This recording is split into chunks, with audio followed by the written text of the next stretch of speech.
de la primera epístola a los Tesalonicenses, en el capítulo 5, desde el versículo 12. Algunas exigencias de la vida de comunidad. Os pedimos, hermanos, que tengáis en consideración a los que trabajan entre vosotros, os presiden en el Señor y os amonestan. Tenedles en la mayor estima con amor por su trabajo.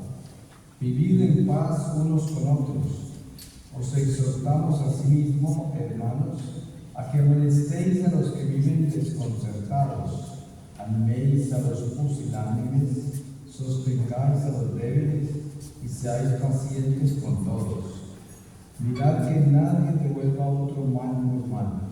Antes bien, procurad siempre el bien mutuo y el de todos.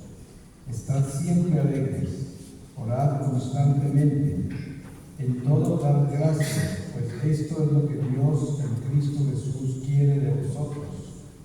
No extingáis el espíritu, no despreciéis las profecías, examinadlo todo y quedaos con lo bueno. Absteneos de todo género de mal. Que el Dios de la paz os santifique plenamente y que todo vuestro ser, el espíritu, el alma y el cuerpo, se conserve sin mancha hasta la venida de nuestro Señor Jesucristo. Fiel es el que os llama y es el quien lo hará. Hermanos, orad también por nosotros. Saludad a todos los hermanos con el beso santo. Os conjuro por el Señor que esta carta sea leída a todos los hermanos. La gracia de nuestro Señor Jesucristo sea con vosotros. Palabra de Dios. Sabemos que parte de la gran experiencia de San Francisco de Asís, la experiencia mística con Jesús, entre ellas está esa experiencia en que Jesús se manifiesta desde ese crucifijo y le dice que reconstruya su iglesia. Obviamente que hay una parte de esa manifestación en las cuales el santo está pensando en esa iglesia donde él se le manifestó que estaba en mal estado, pero obviamente que el Espíritu Santo le abre sus ojos del alma y se da cuenta que es la iglesia en sí. Y nosotros estamos acá al frente de este crucifijo y nosotros estamos escuchando lo mismo del Señor: reconstruye mi iglesia. Sabemos que este caminar como cristianos en la iglesia es una batalla espiritual, y como decía San Pablo en las recomendaciones que nos hace en esta lectura que escuchamos, nos está hablando de vivir en armonía, de apoyarnos, de no juzgarnos, de no criticarnos, más bien ayudarnos a edificarnos unos con los otros, porque todos somos pecadores e imperfectos. No hay ninguno de nosotros que pueda estar libre de cometer errores. Por lo tanto, tenemos que tener mucha paciencia, mucha compasión. En los ministerios parroquiales se vive una experiencia muy grande de purificación, de santificación, porque si no tenemos el don del perdón, nos convertimos en instrumentos de división, porque viene la lengua que hace tanto daño a juzgar, a criticar, a dividir, y esto es una área favorita del demonio en la iglesia. Sabemos que las fuerzas del mal actúan en todo y en todos, pero sobre todo donde está el bien, porque donde está el mal ya les pertenece a ellos. Entonces, la iglesia es uno de los lugares favoritos para los demonios, y precisamente todas las comunidades parroquiales, todos los movimientos eclesiales, todo lo que sucede en la pastoral es una batalla, porque el demonio quiere interrumpir todo, dividir todo, dañar todo. Pero nosotros tenemos la verdad, tenemos la fuerza y tenemos el Espíritu de Dios. Pero para que todo esto sea una realidad, tenemos que tener lo más importante, que es nuestra fidelidad. porque si no somos fieles, entonces nada de lo que hacemos tiene sentido, porque vamos a ser instrumentos del diablo en todo lo que hacemos. Pero lo lindo de ser fiel es que el Espíritu Santo se encarga de actuar a través de nosotros. Y no se trata de que nosotros estamos buscando un gran protagonismo en la iglesia, sino que se trata de que nosotros estamos buscando servir y glorificar a Dios en lo que hacemos. Y ese servicio y ese glorificar a Dios siempre comienza con las cosas más pequeñas, con los actos más pequeños y sencillos, porque Dios es un Dios que se glorifica en los detalles, en las cosas más insignificantes.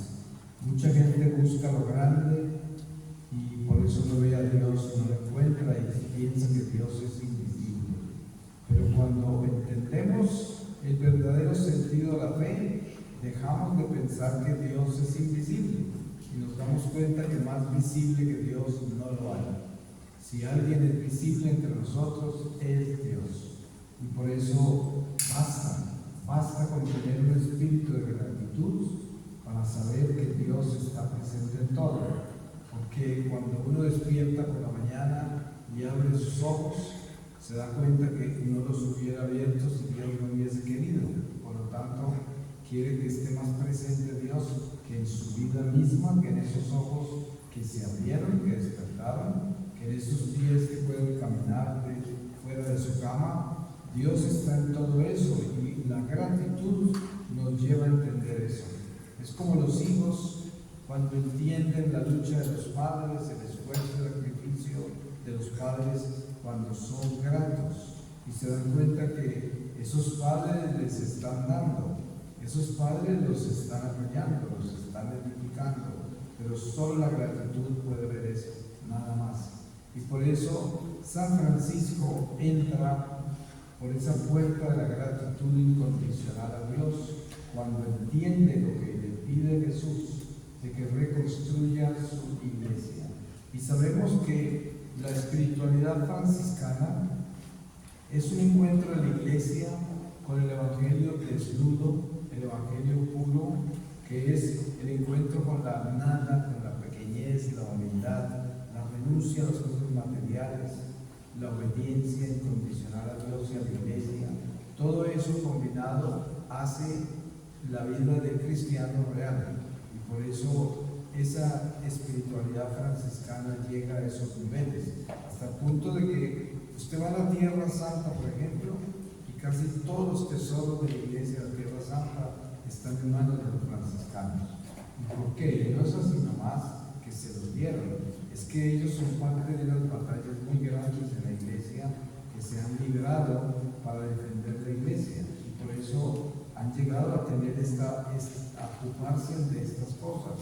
Y no solamente eso, sino que es una historia de tantísimos siglos de comunidades que aún hoy existen en la iglesia, unas muy fuertes, otras más débiles, porque el mundo tiene su fuerza contra la iglesia muy grande y no todas las ganamos. Hay batallas que perdemos. Por eso, dentro de todas las ramas franciscanas que hay hoy en el mundo, algunas son muy santas, muy ungidas, muy fuertes, otras son más débiles, otras están un poco confundidas, y eso en ninguna forma apaga la llama de San Francisco, porque precisamente la vida de San Francisco se refleja en todo aquel que entiende el llamado de la paz, el llamado de la concordia, la fraternidad, el llamado de la obediencia a Dios y al Evangelio. Y eso se ve en todo el que camina así, no solamente el que lleva un hábito franciscano o un escapulario franciscano de tercera orden, sino que es todo el que obedece el Evangelio es franciscano, porque eso es lo que San Francisco es, un caminar con la verdad, y eso es lo que reconstruye nuestra iglesia. ¿Dónde se comienza a reconstruir la iglesia? En el hogar, en la familia, ahí es donde comienza, porque todos los crímenes que hay afuera, toda la maldad que hay afuera, toda la decadencia de este mundo, ¿dónde nació? Nació en alguna familia, salió de algún hogar o salió de una vida disfuncional. Ustedes saben que vivimos en una sociedad disfuncional, una sociedad que no ama, una sociedad que no obedece, que está enfocada en el placer, en la velocidad, en el materialismo, consumismo, relativismo y todos estos sismos que han llevado millones de almas al abismo, porque esos son los frutos de esta civilización. Y no podemos demonizar el mundo, porque no todo es malo, y sabemos que en el mundo hay gente buena, y Dios mantiene su remanente siempre. Leemos desde el Antiguo Testamento cómo Dios, hablando con reyes y profetas y patriarcas, les habla de que tiene un remanente siempre entre nosotros, que es un pueblo fiel y es un puñado de gente, no son muchos, pero con ese puñado de gente Él lleva a la iglesia a través del tiempo hasta que Jesús regrese. Y miren ustedes que en la conversación de Abraham con Dios sobre Sodoma y Gomorra terminan diciendo: y si hay uno fiel, ¿salvarás la ciudad? Y él dice que sí, por una persona. Y esto es lo que sucede. A veces una parroquia entera, que puede aparecer muy numerosa en sus actividades, de pronto quien sostiene toda la parroquia es una persona santa de la parroquia, una sola, porque de pronto los demás son tibios, los demás no están verdaderamente convertidos y comprometidos, pero hay uno, y con ese santo el Señor mantiene la gracia sobre esa parroquia y sobre esas familias y sobre toda la batalla espiritual que vive la iglesia en cada parroquia. Y por eso depende de nosotros que podamos responsabilizarnos del llamado franciscano a reconstruir mi iglesia, porque es un llamado personal. Nosotros somos responsables de la iglesia.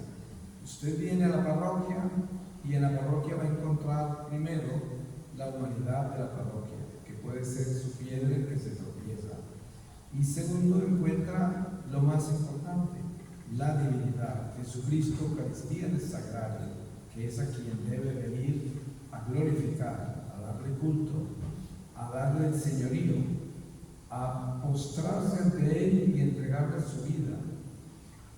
Y si no tenemos este orden de servicio a Dios en la parroquia, en la iglesia, estamos desordenados, porque el orden debe comenzar en el sagrario. Mucha gente que uno conoce católica y le cuenta por qué se fue de la iglesia, muchos que se han ido, siempre es un factor humano, siempre. Es que cura, es que los parroquianos, es que siempre fue eso, porque no estaban en la iglesia por el sagrario, sino que estaban por la gente, y la gente los sacó de la iglesia, y la gente les quitó la fe, claro, porque se prendieron de lo que no era, porque si usted viene a la iglesia y su fe depende de las personas, la va a perder, muy rápido la va a perder, porque ninguno de nosotros va a ser un testimonio tan fuerte como para mantenerle la fe a usted, pero ese testimonio que hay en ese sagrario, ese sí nos mantiene la fe a nosotros, y es que de ahí es donde nos debemos prender, solamente de ahí. Usted viene a la iglesia, le da el señorío a Jesús, lo honra, lo adora, lo alaba, le entrega su vida y le ofrece su vida como servicio incondicional, y se atreve a perdonar, todo lo que no le gusta. Tanta gente que en un momento dado nosotros no aceptamos por la forma en que son, lo que hacen, lo que dicen, cualquiera que sea la situación humana, pero el llamado nuestro es a aceptarlos como son y perdonarlos. Ahora, sabemos que nosotros no podemos tener una amistad cercana con todo el mundo, porque no todo el mundo va a ser para nosotros algo que nosotros podamos compartir a nivel personal, pero sí podemos compartir algo que es lo que Cristo nos pide, y es el amor. Eso sí, el hecho de que yo no entienda a una persona y no considere que pueda tener una amistad con esa persona, Eso no quiere decir que no la puedo amar, que no le puedo desear la salvación, que no la puedo bendecir desde mi corazón en silencio. Claro que puedo hacer eso. Y eso es lo que Dios pide, porque construir la iglesia solo se logra con el amor. Y si nosotros entendemos que ese amor incondicional que le damos al prójimo es el que fortalece no solamente nuestra vida, pero la vida de aquellos que bendecimos, porque es muy fácil odiar, despreciar, juzgar, calumniar, es muy fácil crear situaciones contra la gente simplemente porque no nos gusta y desear cosas malas. Eso está en nosotros, es como una chispa que está encendida, y está encendida por naturaleza propia, no porque la fuimos a buscar a ninguna parte, se enciende sola en nosotros. Ustedes se dan cuenta que a veces uno aparece despreciando a alguien, pensando algo malo de alguien, deseando algo malo para alguien, y uno no sabe de dónde salió eso, y uno se asusta de que esas cosas existan dentro de uno, pero es que es naturaleza mala que también está en nosotros.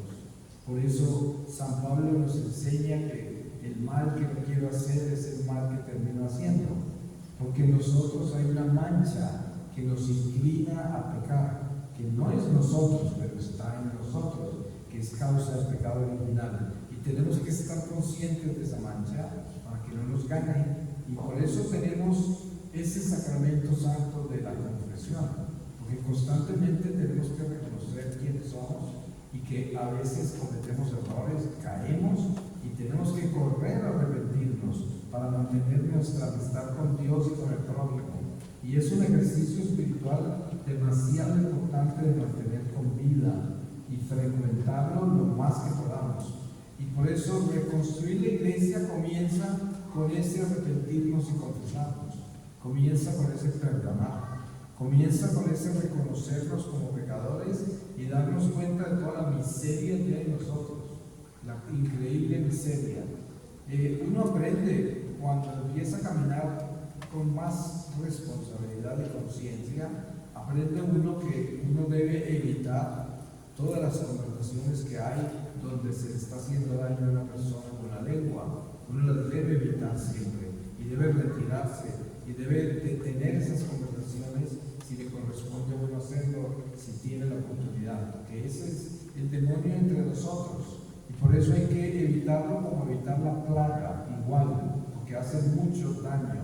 Y entre más caminemos recto con Dios, más nos alejamos de la vituperación, de los chismes, de las cosas crueles contra los demás, de la burla, de todo esto que es malo, ¿no? Y que no trae absolutamente nada conveniente para ninguno de nosotros. Y uno poco a poco se va limpiando y se va alejando de todo ese mal y se va convirtiendo en una persona buena. Porque hay que tener una conciencia tan clara que usted debe mirar hacia atrás y atrévase a mirar con cuidado, dándose cuenta que un año atrás, de repente usted es exactamente la misma persona hoy que lo que era un año atrás. Y si eso está sucediendo, usted no está caminando hacia el norte de Dios, usted está estancado y en peligro, porque tenemos que darnos cuenta si estamos cambiando, si nos estamos mejorando, si hoy somos mejor persona que hace un año. Es importante verlo con sinceridad, atrevernos a mirarlo con sinceridad. Se puede imaginar, hay personas que prácticamente le hacen culto a sus defectos.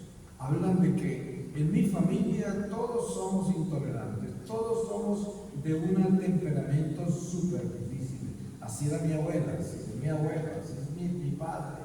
Y les parece que es una virtud. Entonces están hablando de eso como algo que todos tienen en la familia, cuando esas cosas son precisamente las que tenemos que aprender a superar. Porque ¿cómo vamos a reconstruir la iglesia del Señor? Comenzando con nuestro corazón, con nuestra vida personal, cambiando las cosas malas. Que en su familia todos tienen un temperamento malo, entonces ¿qué tiene que hacer usted? Usted tiene que empezar, usted tiene que cambiar eso, y usted no puede seguir así como lo hicieron sus abuelos, como lo hicieron todos los demás, o como lo hacen en su pueblo. No, usted no tiene que cambiar. Y ese es el camino cristiano.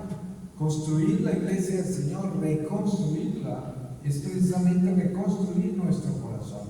Tenemos que reconstruirlo, porque está muy golpeado, está muy herido, está lleno de situaciones humanas que no son buenas, y todas las heredamos por cultura, por ejemplos que hemos recibido, por situaciones sociales, políticas, económicas. Hay muchas razones por las cuales nosotros nos hemos moldeado mal y nos convertimos en personas que no debemos ser, y que no son cristianas, y que no son lo que Dios quiere de nosotros y lo que Dios creó en nosotros. Y todo esto es una lucha de mucha responsabilidad, porque no podemos dormirnos simplemente por una razón, porque el tiempo se nos acaba, porque nosotros no sabemos cuánto tiempo tenemos. Entonces, ¿cuánto tiempo tiene usted para cambiar, para moldearse bien, para ser una mejor persona? No tiene tiempo, tiene que hacerlo hoy, en este momento. Si el Señor nos llamó a reflexionar sobre nuestras vidas, si el Señor nos llamó a reflexionar sobre el estado de nuestra alma, es porque Él tiene tanto amor y misericordia por nosotros, que nos quiere tener preparados para cuando Él nos llame. ¿Y cuándo nos va a llamar? Es posible que nos llame hoy mismo, es posible. Y usted debe atreverse a mirarse adentro de usted y mirar quién es usted en este momento. ¿Está usted preparado para encontrarse con Jesús? ¿Usted cree que tiene sus cuentas al día? ¿O usted cree que está concientizado de las cosas que tiene pendientes de arreglar, de lo que tiene que cambiar, del estado de su vida en general? Todo eso tenemos que estar constantemente vigilando. Tenemos que ser buenos contadores, buenos contabilistas. Tenemos que llevar unos números claros, porque Dios es un Dios de orden. Todo lo de Dios es orden, y esto tenemos que aprenderlo bien, orden. A veces nos convertimos en personas muy ordenadas, pero tan solo en lo que nos conviene, en las cuentas que tenemos con el dinero, en las cuentas que tenemos pendientes con otros, y de repente esos números son muy claros y muy estrictos, pero de pronto los números con el amor al prójimo, con el amor a Dios, no están claros. Y esos son los más importantes, esos números. Yo debo tener una contabilidad espiritual muy estricta, para darme cuenta en qué ando yo. Dios no permita que de pronto termine yo hoy y no esté preparado, porque eso es la tragedia más grande. Existe el purgatorio, todos lo sabemos, es un estado de misericordia de Dios, donde llegan las almas que no perfeccionaron su relación con Dios y tienen que continuar resolviendo asuntos terrenales que no resolvieron en vida.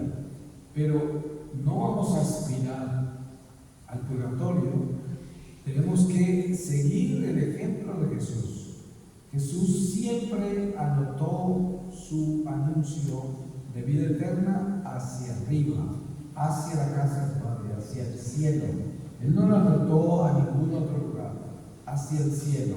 El Señor nos ha dado todo lo que necesitamos para llegar, y nos va a pedir todo lo que nos dio.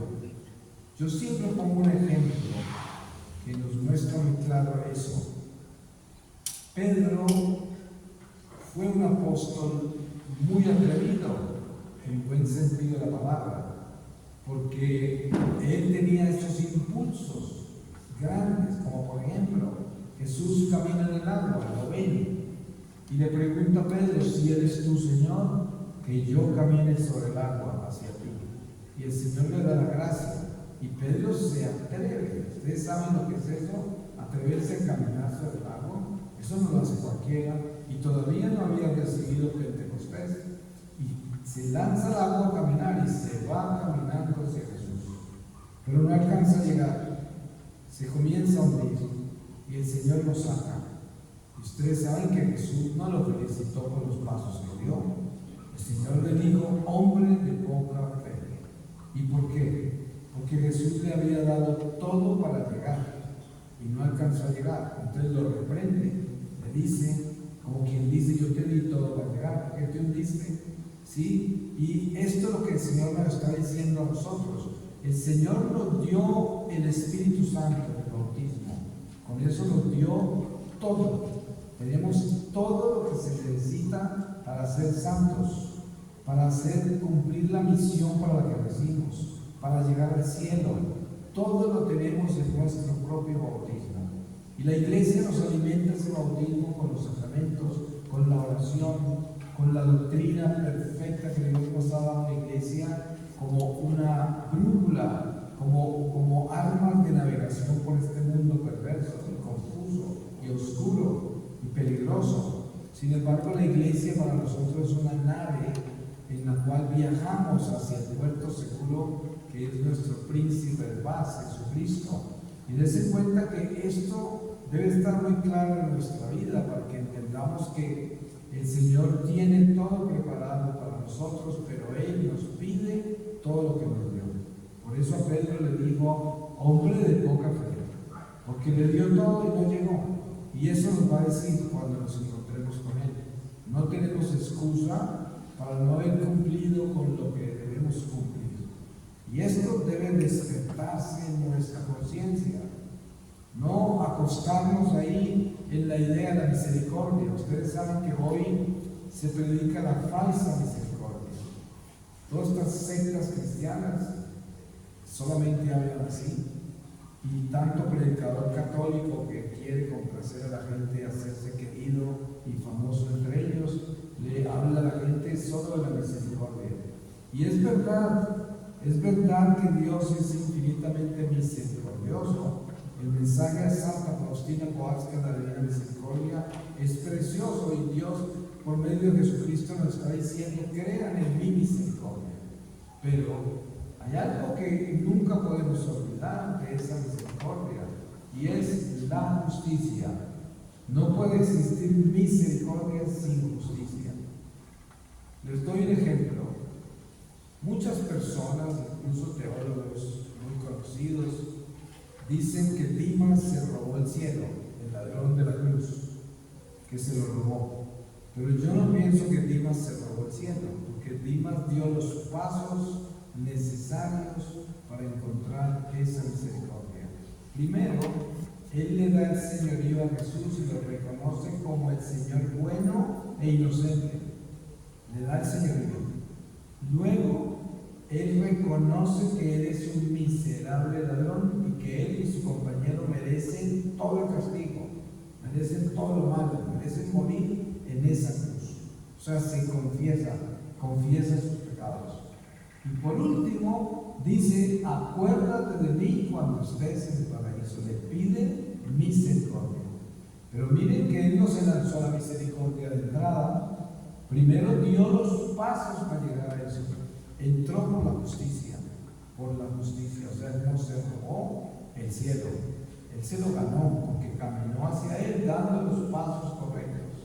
Y esto debemos tenerlo claro entre nosotros, porque si nos vamos hacia el Señor y queremos su misericordia, que es infinita y buena, y que no hay nada más grande que su misericordia, tenemos que entrar por esa justicia del amor de Dios que es perfecta, y también entrar por ese espíritu de gratitud, que es la alabanza a Dios, el reconocerlo como el Señor, el darle el señorío en toda nuestra vida, para que tenga sentido el hecho de que yo anhele misericordia porque yo lo amo, y no porque estoy sentado por ahí engordándome en una esquina pensando que todo me va a llegar ahí nomás con la misericordia de Dios y que así me va a salvar.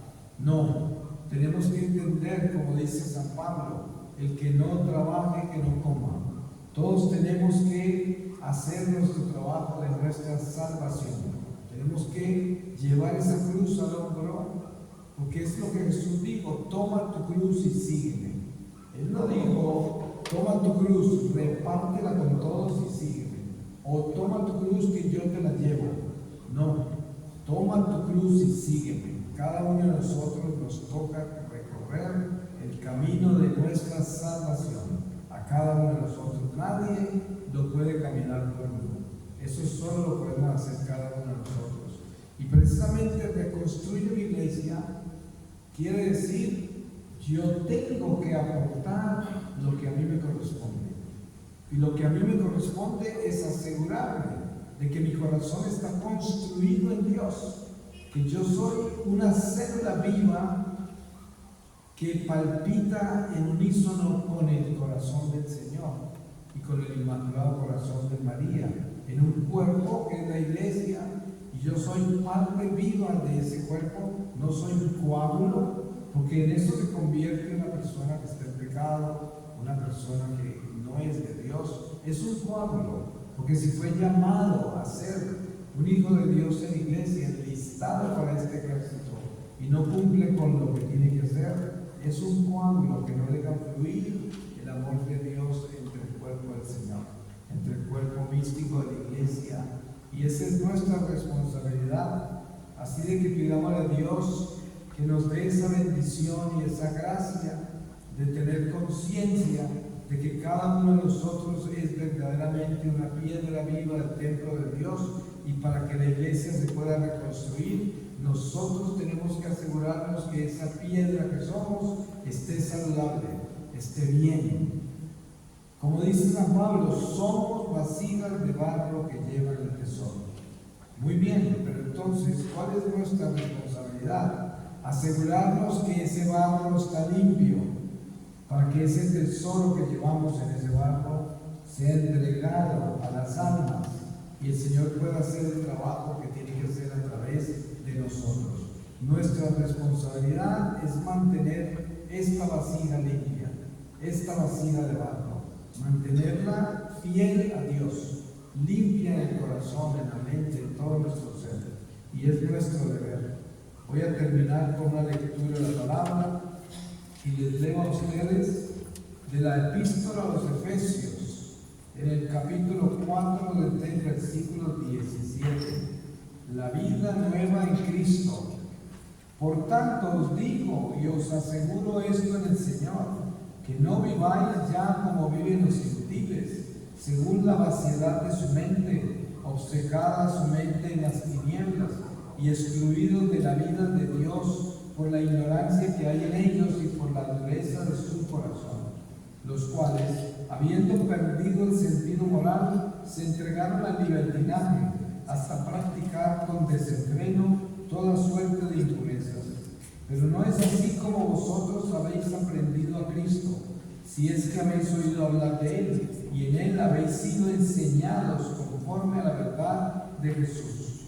Despojaos en cuanto a vuestra vida anterior del hombre viejo que se corrompe siguiendo la seducción de las concupiscencias.